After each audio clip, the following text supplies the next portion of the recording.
Hi, എന്തൊക്കെയുണ്ട്? എല്ലാവർക്കും സുഖമല്ലേ? ഇന്ന് ഞാൻ നിങ്ങളുടെ മുമ്പിൽ വന്നിരിക്കുന്ന ഒരു പുതിയൊരു ഡിഷായിട്ടാണ് ഇടിച്ചിക്കൻ. എന്ന് കേൾക്കുമ്പോൾ നിങ്ങളിൽ പലർക്കും തോന്നും ഇടിയും ചിക്കൻ തമ്മിൽ എന്താ ഒരു കണക്ഷൻ, ഇത് എന്തൊരു ഡിഷാന്നൊക്കെ തോന്നും. പക്ഷേ ഇത് വളരെ ടേസ്റ്റിയാണ്, വളരെ എളുപ്പം നമുക്ക് ഉണ്ടാക്കാൻ സാധിക്കുന്നതായിട്ടുള്ള ഒരു ഡിഷാണ്. അതുമല്ല, നമുക്കിതിൽ മസാലകളൊന്നും തന്നെ ചേർക്കണ്ട. മസാലകളൊന്നും ചേർക്കാതെ വളരെ കുറച്ച് ഇൻഗ്രീഡിയൻസ് വെച്ച് നമുക്ക് പെട്ടെന്ന് ഉണ്ടാക്കാൻ പറ്റുന്ന ഒരു ചിക്കൻ്റെ ഒരു ഡിഷാണ്.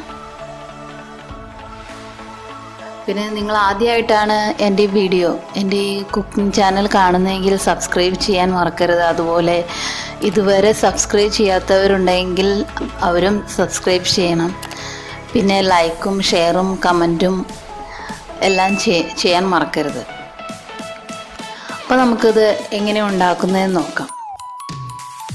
അതിന് വേണ്ട സാധനങ്ങൾ എന്തൊക്കെയാണെന്ന് ആദ്യം തന്നെ നമുക്ക് നോക്കാം. അതിൽ നമുക്ക് ചിക്കൻ വേണം, സവാള, ഇഞ്ചി, പച്ചമുളക്, വെളുത്തുള്ളി, വേപ്പില, ഉണക്കമുളക്, പിന്നെ കടുക്, കുരുമുളക്, ഉപ്പ്, വെളിച്ചെണ്ണ, വെള്ളം. ഇത്രയും സാധനമാണ് നമുക്ക് വേണ്ടത്. ഞാനിവിടെ ചിക്കൻ ഒരു 200-250 ഗ്രാം ചിക്കൻ എടുത്തിട്ടുണ്ട്. അതാണെങ്കിൽ ബോൺലെസ് ചിക്കനാണ്. അപ്പോൾ നമുക്കത് ഉണ്ടാക്കുന്നത് എങ്ങനെയാണെന്ന് കാണാം. അപ്പോൾ നമ്മളൊരു പാത്രം വെച്ച് അതിലേക്ക് നമ്മൾ ചിക്കൻ ഇട്ട് കൊടുക്കാം. ഞാനപ്പോൾ ഇവിടെ ഒരു 200-250 ഗ്രാം ചിക്കൻ എടുത്തിട്ടുണ്ട്. അതും എല്ലില്ലാത്ത ചിക്കനാണ് എടുത്തിരിക്കുന്നത്. അപ്പോൾ എല്ലുള്ളതാണെങ്കിലും കുഴപ്പമില്ല, നമുക്ക് അതിൻ്റെ ഇറച്ചി പീസ് മാത്രം മതി. അപ്പോൾ വേവിച്ച് കഴിഞ്ഞിട്ട് എല്ല് മാറ്റിയിട്ട് ആ ഇറച്ചിയുടെ ഇത് മാത്രം എടുത്താൽ മതി.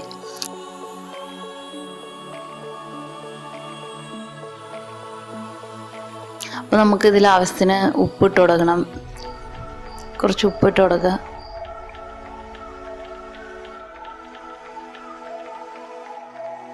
പിന്നെ കുറച്ച് വെള്ളം ഒഴിച്ചു കൊടുക്കുക. ഇത് നമുക്ക് വേണമെങ്കിൽ കുക്കറിൽ വേവിക്കാം. കുക്കറിൽ വേവിക്കുകയാണെങ്കിൽ പെട്ടെന്നാവും. ഒരു വിസിലടിച്ച് നിർത്തി കഴിഞ്ഞ് കഴിഞ്ഞാൽ ചിക്കൻ വെന്തിട്ടുണ്ടാവും. പാത്രത്തിലാണെങ്കിൽ നമുക്ക് കുറച്ച് നേരം മൂടി വെച്ച് വെയിറ്റ് ചെയ്യണം. കുറച്ച് നേരം അടച്ചു വെച്ച് വേവിക്കേണ്ടി വരും.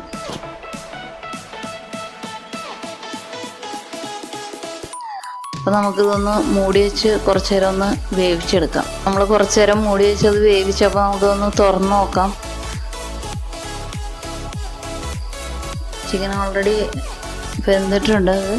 അപ്പോൾ നമുക്കിത് അതിൽ നിന്ന് കുറച്ച് വെള്ളമുണ്ട്. അപ്പോൾ അതുകൊണ്ട് നമുക്ക് ചിക്കൻ അതിൽ നിന്ന് മാറ്റിയെടുക്കണം. മാറ്റി വേറൊരു പാത്രത്തിലേക്ക് മാറ്റിയെടുക്കാം. അപ്പോൾ ഇതിൻ്റെ വെള്ളം വേണമെങ്കിൽ നമുക്ക് ഉപയോഗിക്കാം. ഇപ്പോൾ ബസ്മതി റൈസൊക്കെ ഇരിപ്പുണ്ടെങ്കിൽ നമുക്കതൊന്ന് കുറച്ച് വേവിക്കാനൊക്കെ ഈ ചിക്കൻ്റെ വെള്ളം എടുത്തു കഴിഞ്ഞാൽ നല്ലതാണ്. പിന്നെ അതുപോലെ നൂഡിൽസൊക്കെ ആണെങ്കിൽ നൂഡിൽസ് വേവിക്കുമ്പോഴോ, അതുപോലെ നമുക്ക് സൂപ്പ് വേണമെങ്കിൽ ഇതിൽ നിന്ന് സൂപ്പൊക്കെ ഉണ്ടാക്കാം. വെള്ളം വെച്ചിട്ട് സൂപ്പൊക്കെ ഉണ്ടാക്കുമ്പോൾ ഒഴിച്ചു കൊടുക്കുകയാണെങ്കിൽ ഒക്കെ നല്ലതാണിത്. ഇനി അടുത്തതെന്ന് പറഞ്ഞാൽ നമുക്കിതൊന്ന് ചതച്ചെടുക്കണം, ഇടിച്ചെടുക്കണം. അപ്പോൾ അതിന് വേണ്ടി നമുക്ക് ഒരു മിക്സിയിലേക്ക് കുറച്ച് ഇഞ്ചി, ഒരു 1/4 ടീസ്പൂൺ ഇഞ്ചി ഇട്ടിട്ട്, പിന്നെ ഒരു 2-3 അല്ലി വെളുത്തുള്ളി, ഒരു പച്ചമുളക്, പിന്നെ നമ്മൾ ആ വേവിച്ച് വെച്ചിരിക്കുന്ന ചിക്കനും കൂടി ഇട്ട് നമുക്കിതൊന്ന് ചതച്ചെടുക്കണം. നമുക്ക് ഇപ്പോൾ അമ്മിയൊക്കെ ഉണ്ടെങ്കിൽ അമ്മിയിൽ ചതയ്ക്കുന്നത് നല്ലത്. അപ്പോൾ ഒത്തിരി അങ്ങ് ചതഞ്ഞു പോകില്ല. ഇടിച്ചെടുക്കുകയാണെങ്കിൽ അതായിരിക്കും നല്ലത്. അമ്മിയിലൊക്കെ വെച്ച്. അതിൽ മിക്സിയിലാണെങ്കിൽ സൂക്ഷിച്ച് ഇടിച്ചിക്കണം, കാരണം ചതച്ചെടുക്കണം. കാരണം അരഞ്ഞു പോയി കഴിഞ്ഞാൽ നമ്മുടെ ഇടിച്ചിക്കൻ ആവില്ല. അപ്പോൾ അതുകൊണ്ട് എല്ലാവരും ശ്രദ്ധിച്ച് ചെയ്യണം. അപ്പോൾ നമ്മൾ മിക്സിയിലൊന്ന് ഇടിച്ചെടുത്തിട്ടുണ്ട്, ചതച്ച് എടുത്ത് മാറ്റി വെച്ചിട്ടുണ്ട് നമ്മുടെ ചിക്കൻ. അതുപോലെ ഞാൻ 2 ചെറിയ സവാള എടുത്തിരിക്കുന്നത്. അപ്പോൾ ആ 2 സവാള ഒന്ന് കൊത്തി അരിഞ്ഞ പോലെ അത് എടുത്ത് വെച്ചിട്ടുണ്ട്. പിന്നെ ഉണക്കമുളകൊന്ന് ചതച്ച് അതും റെഡിയാക്കി വെച്ചിട്ടുണ്ട്.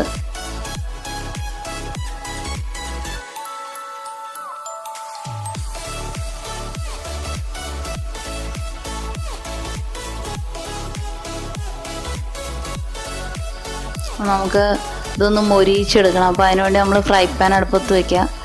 അതൊന്ന് ചൂടായി കഴിഞ്ഞ് കഴിയുമ്പോൾ നമുക്ക് ഓയിൽ ഒഴിച്ച് കൊടുക്കണം. അപ്പോൾ ഞാനിവിടെ കോക്കനട്ട് ഓയിലാണ് ഉപയോഗിച്ചിരിക്കുന്നത്. കോക്കനട്ട് ഓയിൽ നല്ലതാണ് നമ്മുടെ ഹെൽത്തിന്. അതുപോലെ എക്സ്ട്രാ വെർജിൻ ഒലിവ് ഓയിലൊക്കെ നമ്മുടെ ഹെൽത്തിന് നല്ലതാണ്. നമ്മളപ്പോൾ അതൊക്കെ ഫുഡ് ഉണ്ടാക്കുമ്പോൾ ആഡ് ചെയ്യുകയാണെങ്കിൽ നല്ലതാണ്. കോക്കനട്ട് ഓയിൽ എന്ന് പറയുമ്പോൾ നമ്മൾ വീട്ടിൽ ആട്ടിച്ചൊക്കെ എടുക്കുകയാണെങ്കിൽ അതായിരിക്കും ഒത്തിരി കൂടി നല്ലത്. അപ്പോൾ നമ്മൾ ആവശ്യത്തിന് കടുക് ഇട്ട് കൊടുക്കുകയാണ്. കടുകൊക്കെ പൊട്ടി തുടങ്ങിയിട്ടുണ്ട്.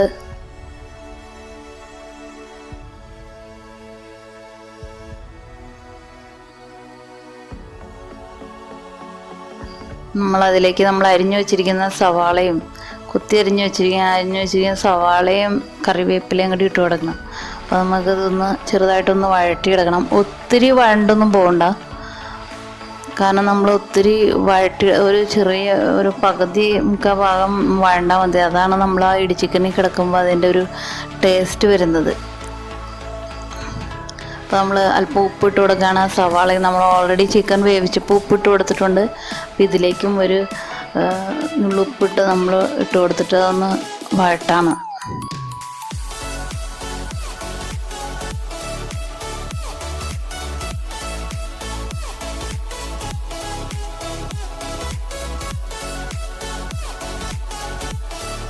നമ്മൾ ചതച്ച് വെച്ചിരിക്കുന്ന ഉണക്കമുളക് അതും ചേർത്ത് കൊടുക്കണം. അതൊക്കെ എരിവിനനുസരിച്ച് എല്ലാവരും ചേർത്താൽ മതി. എല്ലാവർക്കും എരിവ് ഇഷ്ടമുള്ളവർക്ക് കുറച്ച് കൂടുതലൊക്കെ ചേർക്കാം. ഞാനിവിടെ ഒരു ചെറിയ ടീസ്പൂണാണ് അളവിന് എടുത്തേക്കുന്നത്. അതിലൊരു ടീസ്പൂൺ ചേർത്തിട്ടുണ്ട്. നമ്മൾ ഓൾറെഡി ഇഞ്ചി, പച്ചമുളക്, പിന്നെ അല്പം കുരുമുളക് പൊടിയൊക്കെ ചേർക്കുന്നുണ്ട്. അപ്പോൾ അതിനനുസരിച്ച് ഉണക്കമുളകും ചേർത്താൽ മതി. ഉണക്കമുളക് നല്ല എരിവുള്ളതൊക്കെ ആണെങ്കിൽ നല്ല എരിവിൽ നിൽക്കാം. അപ്പോൾ എരിവ് കുറവ് ഇഷ്ടമുള്ളവർക്കാണെങ്കിൽ അതിനനുസരിച്ച് കുറച്ച് ചേർത്താൽ മതി.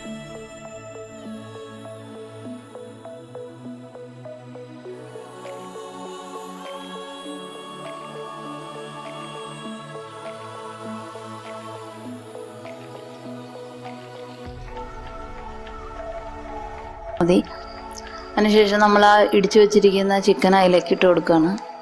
അത് നമുക്കൊന്ന് മിക്സ് ചെയ്ത് എടുക്കണം, ഒന്ന് വഴട്ടി എടുക്കണം. അതിലേക്കിട്ട് നമുക്കിത് ശരിക്കും ഇതിലിട്ട് ഒന്ന് മൊരിച്ചെടുക്കണം നന്നായിട്ട്. കുറച്ച് സമയം വേണം, ഒരു 10-15 മിനിറ്റ് നമുക്ക് അതിലിട്ട് ഇളക്കിയെടുത്ത് നന്നായിട്ടൊന്ന് മൊരിക്കാനുണ്ടത്.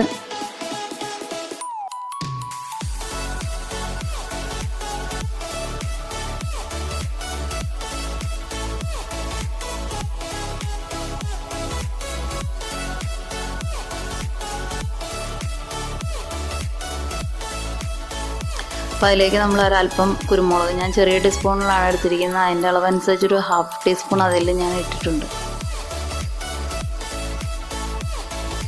എന്നിട്ട് ഇത് നന്നായിട്ട് ഒന്ന് ഇളക്കി നന്നായിട്ട് നമുക്ക് മൊരിച്ചെടുക്കണം. അതിന് കുറച്ച് സമയം എടുക്കും. നമുക്കൊന്ന് നന്നായിട്ട് ഇളക്കി മൊരിച്ചെടുക്കാം നമുക്ക്.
അപ്പോൾ നമ്മുടെ ഇടിച്ചിക്കൻ റെഡി ആയിട്ടുണ്ട്.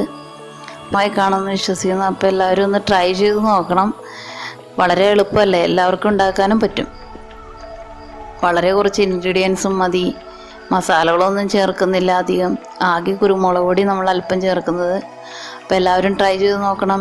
ഇഷ്ടമായെങ്കിൽ നിങ്ങൾ ലൈക്ക് ചെയ്യണം, ഷെയറും സബ്സ്ക്രൈബൊക്കെ ചെയ്യണം. അപ്പോൾ നമുക്ക് മറ്റൊരു വീഡിയോയുമായി വീണ്ടും കാണാം. Thank you.